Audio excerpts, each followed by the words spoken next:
রবি Axiata পিএলসির brand ambassador হলেন বাংলাদেশের জাতীয় ফুটবল দল এবং ইংল্যান্ডের লেস্টার সিটি ফুটবল ক্লাবের তারকা খেলোয়াড় হামজা চৌধুরী।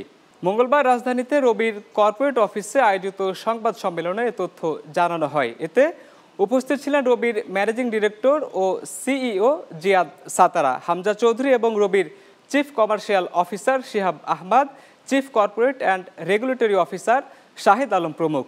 সংবাদ সম্মেলনে রবির ম্যানেজিং ডিরেক্টর ও সিইও বলেন, বাংলাদেশের হয়ে খেলার মাধ্যমে হামজা চৌধুরী নিজের শেকড়ে ফিরে এসে দৃঢ় দেশপ্রেমিক চেতনার প্রকাশ ঘটিয়েছেন। রবির বিলিভ ইউ ক্যান ক্যাম্পেইনের মূল ভাবনাও তাই। এ সময় হামজা চৌধুরী বলেন, রবির সঙ্গে যুক্ত হতে পেরে ভীষণ আনন্দিত ও গর্বিত। রবি শুধু একটি ব্র্যান্ড নয়, এটি তরুণদের আত্মবিশ্বাস এবং ইতিবাচক পরিবর্তনের প্রতীক। Thank you for accepting this cooperation. As everybody highlighted before, this is very meaningful for us.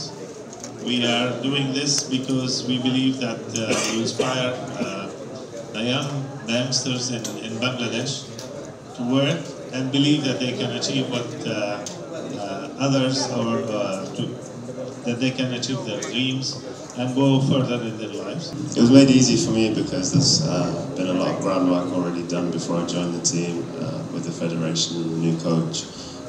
We already have some very amazing players, and inshallah, you know, not just from abroad but from the players playing in this country, we'll see a